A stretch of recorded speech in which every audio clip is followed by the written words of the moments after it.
These days, when it comes to playing video games, especially FPS, great audio is imperative. There are many headsets out there ranging in price and quality, with the two not always going hand in hand. However, when you want to go wireless, there's usually some type of quality loss versus tethered, and these headsets are tough to find without paying a premium. And when you need it to also be compatible with Xbox, your list of viable options narrows further.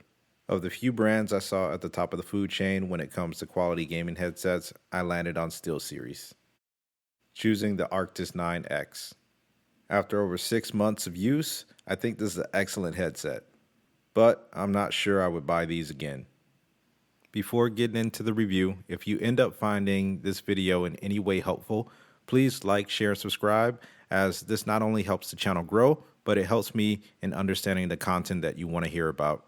I really appreciate all your support. As I said, this is an excellent headset.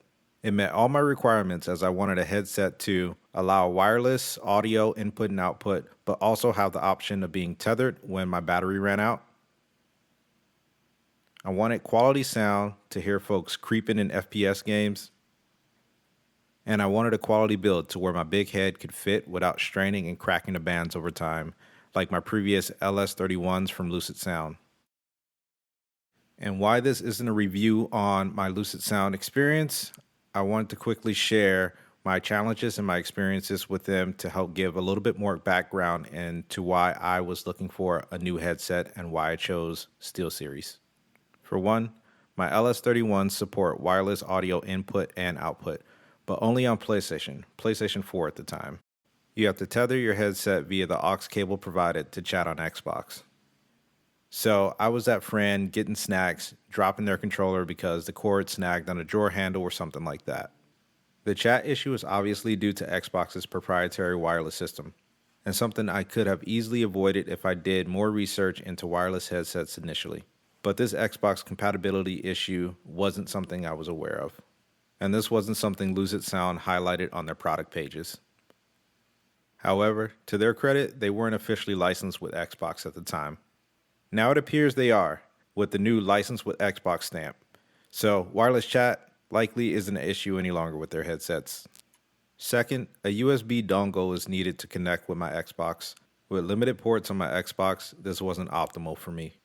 Third, I was able to use the headset when the battery died by tethering it to the controller.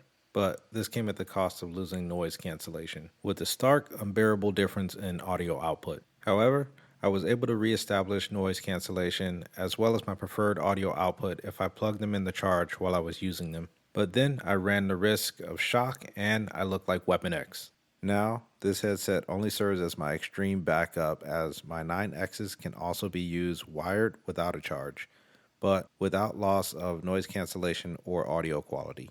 Getting back to the Arctis 9X. Upon opening the box, you begin to realize what a minimal experience this will be owning this headset. You receive a micro USB to USB cable, only mentioned as a USB cable on their product page for some reason, and a manual, also available for download on their site. For the specs, I'll leave a link in the description to their product detail page where you can get more in-depth detail on all their specs. I'll be going over the core specs that mattered most to me and seems to for most. With that said, this headset is, over the year, has noise canceling, compatible with Xbox, PC, and mobile devices, has a 20-hour battery life and really feels like it, has a range of 20 feet or 6 meters, with a mic that's retractable, a subtle touch I feel gives it a real clean look. My overall experience with these have been great, with a few issues here and there. However, all issues I've seen to have been software related, as they were fixed after updating and configuring my headset through the computer app. This is a side note, but important note. You must use their app via the PC or Mac to update and custom configure your headset audio. It is possible to just use these out of the box, but I wouldn't recommend it, as pending the manufacturing date, your headset may not be up to date with its firmware. I made this mistake as I never read manuals, and unless I overlooked it, there's no emphasis on their product page or packaging of an app being needed. but it is essential as this will make or break your experience with these.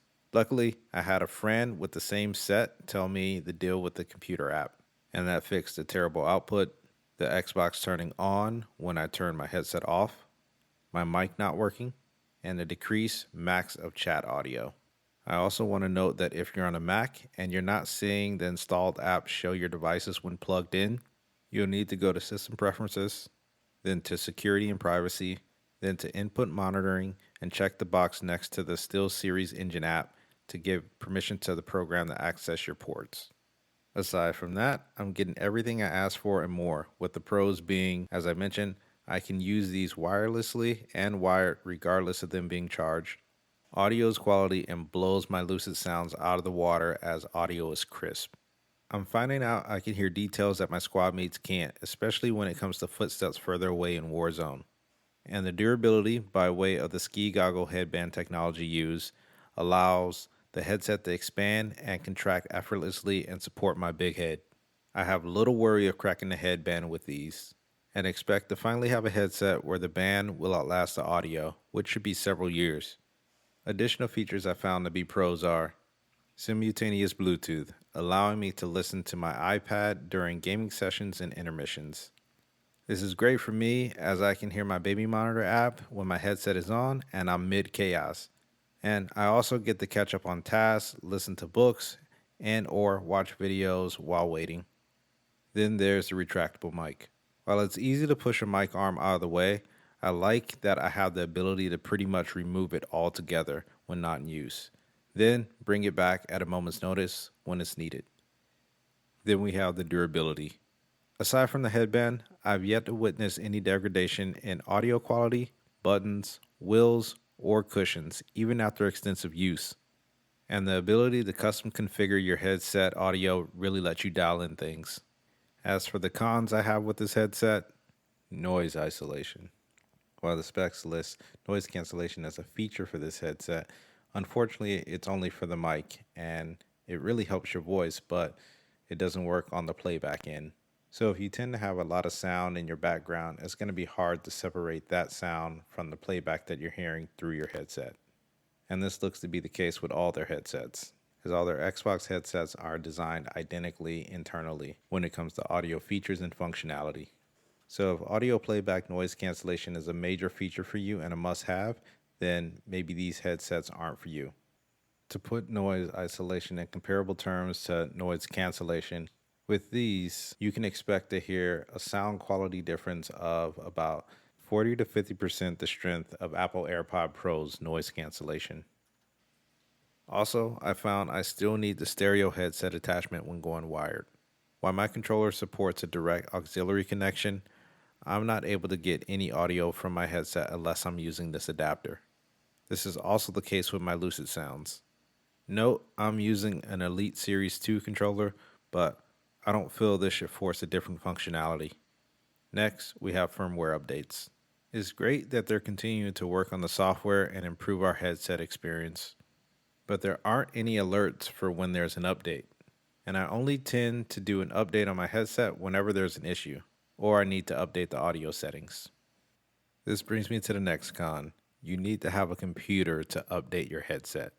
I understand many have computers today, but for those that don't, owning a pair of these wouldn't be a fun experience when you need to update. Also, while the Arctis 9 is compatible with Xbox, PC, and mobile, the Arctis 7 headset, only one tier down and $50 cheaper, is also compatible with PlayStation and Switch. But to the credit of SteelSeries, the 7X was released early October 2020 versus the 9X having been around for a while. So I expect we will see the 9X refresh sometime in the future.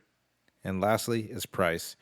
At a $199 price point, this headset is actually priced pretty competitively relative to those at a similar quality and functionality.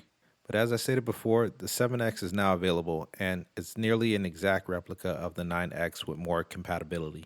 The only feature you won't get with the 7X is simultaneous Bluetooth. So my final verdict. After owning these for some time and knowing what I know now, I have to say this headset is the best I've owned so far. Although not completely perfect, I see these performing at a high level for me for some time. So for me, I would buy these again. mainly because I have a need for the simultaneous Bluetooth functionality and I don't have a Switch or a PlayStation. However, for those that could care less about simultaneous Bluetooth and want a premium headset, I recommend saving $50 and grabbing the 7Xs. And if this isn't what you need, you might want to check out the rest of the SteelSeries lineup because they have headsets starting at $50. As all their Xbox headsets basically maintain the same core innards, including the same wireless and speaker drivers, you can definitely pick up some quality headsets without paying a considerable amount. You just need to decide which features are essential for you. And that's it. How about you? What's the best headset you've ever used? What's been your experience with SteelSeries headsets? Let me know in the comments below. Again, if you found any of this video helpful, please like, share, and subscribe. I really appreciate your support. This is LB, and thanks for watching.